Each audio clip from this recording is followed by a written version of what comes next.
তো আজকে দেখো ক্লাস 5-এর ইংলিশের ডাব অ্যান্ড ডার্টি যে বইটা রয়েছে তুলসী প্রকাশনীর এর 59 পেজের যে এক্সারসাইজগুলো রয়েছে সেগুলো নিয়ে আজকে আলোচনা হবে। তো আজকে দেখো টেন্সের চ্যাপ্টার এবং আজকে দেখো এইচ থেকে আলোচনা হবে write the first forms of the verbs given in the brackets, অর্থাৎ ভার্বের এখানে ফার্স্ট ফর্মগুলো লিখতে বলা হচ্ছে।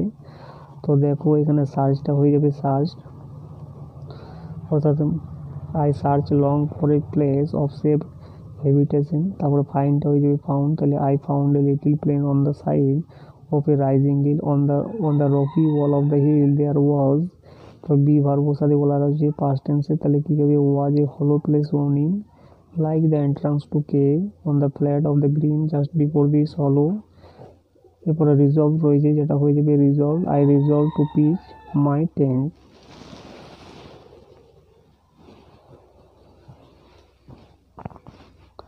এরপরে দেখো আয়েরগুলো দেখো change the tense of the flowing sentences directed, অর্থাৎ যেমন বলা রয়েছে সেইভাবে চেঞ্জগুলোকে তোমাকে চেঞ্জ করতে বলা হচ্ছে। তো দেখো প্রথমটা প্রেজেন্ট পারফেক্ট টেন্সে করতে বলা হচ্ছে। প্রেজেন্ট পারফেক্ট মানে একটা হ্যাজ হ্যাভ এবং সাথে ভার্বের থার্ড ফর্ম, তাহলে কী হবে গার্গি হ্যাজ। তো ইজটা এখানে ভার্ব নেই, তাহলে কী হবে এটা মেন ভার্ব হিসেবে কাজ করছে ইজটা, তাহলে এখানে হ্যাজ মাই ফ্রেন্ড। এরপরে 2 নম্বর দেখো I make the history project with colour pencil, এখানে প্রেজেন্ট পারফেক্টই করতে বলা হচ্ছে, তাহলে কী হবে I have made the history project with colour pencil. 3 নম্বরে দেখো Mysore park is a sweet that is very popular in south India, এটাকে সিম্পল পাস্টই করতে বলা হচ্ছে, যেটা হবে সাবজেক্ট প্লাস V2 অর্থাৎ ভার্বের সেকেন্ড ফর্ম। তাহলে ভার্ব এখানে মেন ভার্ব কিন্তু ইজটাই কিন্তু এখানে মেন ভার্ব, তাহলে ইজটা হয়ে যাবে ওয়াজ, তাহলে Mysore park was a sweet that, এখানে হবে দ্যাট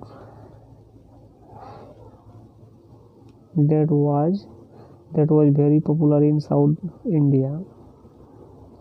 এরপরে 4 নম্বরে দেখো I spend 6 hours in the library, এটাকে প্রেজেন্ট পারফেক্টই করতে বলা রয়েছে, তাহলে প্রেজেন্ট পারফেক্ট মানে হ্যাজ হ্যাভ এবং ভার্বের থার্ড ফর্ম, তাহলে কী হবে আয়ের পরে হ্যাভ বসে, তাহলে আই হ্যাভ আর এবং স্পেন্ডটা কী হয়ে যাবে spend 6 hour in the library.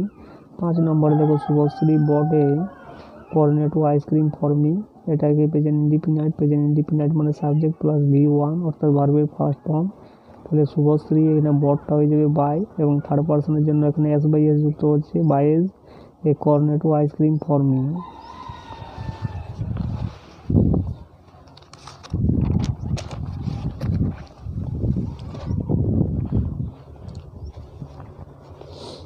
এরপরে 6 নম্বরে দেখো Rajna learn Persian and Sanskrit together, এটাকে বলা হচ্ছে ফিউচার পারফেক্ট কন্টিনিউয়াসলি করতে বলা হয়েছে। তো দেখো Ranjana will have been learn Persian and Sanskrit together. এরপরে 7 নম্বরে দেখো পাস্ট পারফেক্টই করতে বলা রয়েছে, তাহলে my mother feels very hot, যেটা হবে my father had felled very hot.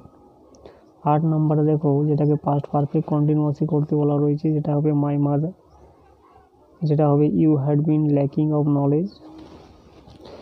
এবং 9 নম্বরে দেখো প্রেজেন্ট পারফেক্ট কন্টিনিউয়াসলি করতে বলা রয়েছে, যেটা হবে Gauri has been buying new clothes. 10 নম্বরে দেখো ফিউচার কন্টিনিউয়াসলি করতে বলা রয়েছে, যেটা হবে Google will be finding A meeting.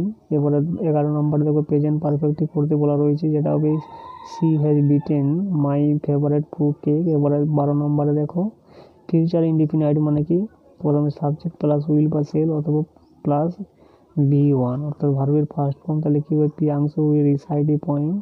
13 নম্বরে দেখো সিম্পল পাস্টই করতে বলা রয়েছে, সাবজেক্ট প্লাস V2 অর্থাৎ উই মেট অ্যাট 10 PM।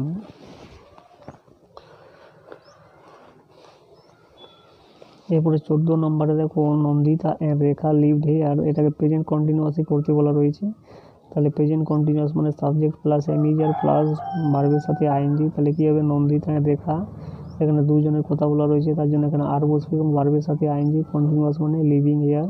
15 নম্বরে দেখো এটাকে পাস্ট পারফেক্ট কন্টিনিউয়াসলি করতে বলা রয়েছে, তাহলে কী হবে দেখো Nazrul had been fasting for 30 days। 16 নম্বরে দেখো পাস্ট কন্টিনিউয়াসলি করতে বলা রয়েছে, পাস্ট কন্টিনিউয়াস মানে প্রথমে সাবজেক্ট একটা ওয়াজ ওয়ের বসবে, তাহলে পূজা সিঙ্গুলার তার জন্য এখানে ওয়াজ বসবে, আর কন্টিনিউয়াস মানে ভার্বের সাথে আইএনজি, তাহলে going to market with our mother. এরপরে 17 নম্বরে দেখো দ্য ম্যান সেলস ফ্রুট, এটাকে প্রেজেন্ট পারফেক্টই করতে বলা রয়েছে, তাহলে ম্যান হ্যাজ সোল্ড ফ্রুটস। এরপরে দেখো 18 নম্বরে দেখো সিম্পল ফিউচারে করতে বলা রয়েছে, তাহলে she will narrate a story. 19 নম্বরে দেখো আই এম হোপফুল, যেটাকে ফিউচার ইনডিফিনাইট করতে বলা রয়েছে, আই শেল বি হোপফুল। এরপরে 20 নম্বরে দেখো she suffered a lot, present perfect কন্টিনিউয়াসে করতে বলা রয়েছে, যেটা হবে she has been suffering a lot. এরপরে যে এরগুলো দেখো,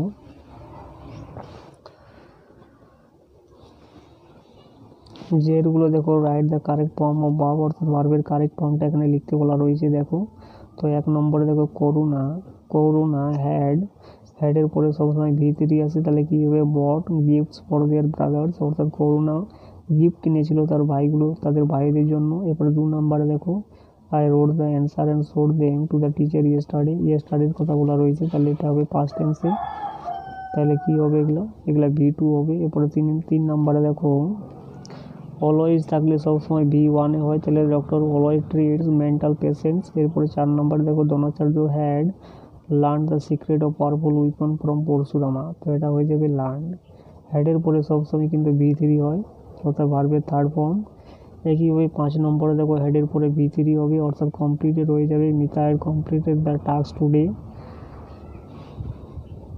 এবারে 6 নম্বরে দেখো রেহানা ওয়াজ, তো দেখো এখানে কি হবে, দেখো ড্রয়িং হবে, অর্থাৎ রেহানা আঁকছিল ইস্ট আমেরিকা অর্থাৎ পূর্ব আমেরিকার ম্যাপটা কিন্তু আঁকছিল, তো এটা হবে পাস্ট কন্টিনিউয়াস টেন্সে। এরপরে 7 নাম্বার দেখো হ্যাজের পরেও কিন্তু সবসময় V3 হয়, তাহলে সারপ্রাইজটা হয়ে যাবে surprise, Sunita has surprise us. 8 number দেখো সি মিস্টার, এখানে ইয়েস্টারডে রয়েছে, তাহলে এটা হবে পাস্ট টেন্সে, তাহলে মিসটা হয়ে যাবে miss, she missed her school bus yesterday.